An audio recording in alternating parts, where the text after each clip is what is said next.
మీ అందరికీ మాట్లాడండి. ఒకసారి ఈయన గారు గతంలో ఏం మాట్లాడారో ఒకసారి ఈ వీడియోని చూసేయండి. మిగతాది మనం తర్వాత మాట్లాడేసుకుందాం. ప్యాకేజీ గీకేజ్ అంటే తప్పు తీసుకొని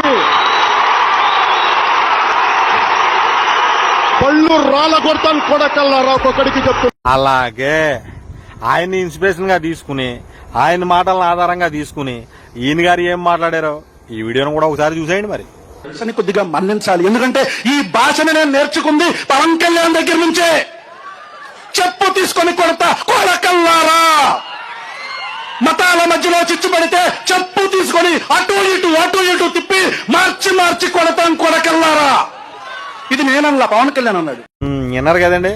అసలు ఆయన మాట్లాడిన దానికి ఈయన మాట్లాడిన దానికి అసలు తేడా ఏమన్నా ఉందా అండి? ఆయన మాట్లాడింది ఈయన మాట్లాడింది కూడా ఒకలాగే ఉందండి.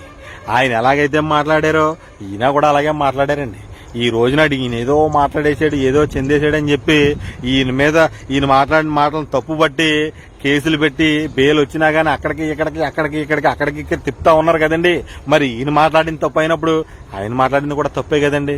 మరి ఈయన మీద కేసు పెట్టి అక్కడ తిప్పుతున్నప్పుడు ఆయనకి కూడా పెట్టాలి కదండి. ఆయన మాట్లాడితే ఆయన డిప్యూటీ సీఎం చేశారు, ఈయన మాట్లాడితే ఈ రోజునాడు ఏదో మాట్లాడేశారని చెప్పి ఒక నేరస్తుడిగా చూస్తా అక్కడికి తిప్పుతా ఉన్నారన్న మాట అండి.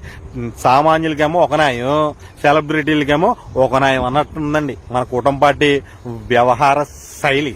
ఎందుకు ఈ మాట చెప్తా ఉన్నానంటేనండి, రావణాన్ని అదేనేసాడు ఇదనేసాడు అని చెప్పి పొలోమని స్టేషన్ల ముందుకు వచ్చి జన సైనికులు అల్లాడిపోతా ఉన్నారు కదండి.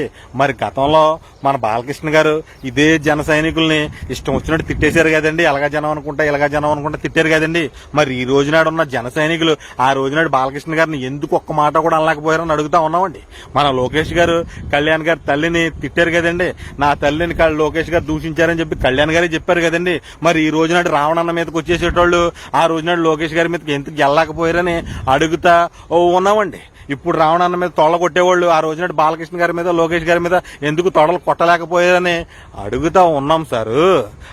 మీ జనసేనకు సంబంధించినటువంటి ఒక ఎమ్మెల్యే ఒక 5 సార్లు అబోషన్ చేయించి ఆడబిడ్డల్ని బందీగా మార్చేసేసి ఆ కరపా శ్రీధర్ చేతిలో బందీ అయిపోయినటువంటి బాధితురాల్ని నడి రోడ్డు మీద జనసేన నాయకులు కర్రలతో కొడతా ఉంటే ఎందుకని వాళ్ళ మీద చర్యలు తీసుకోలేకపోయారని అడుగుతున్నామండి.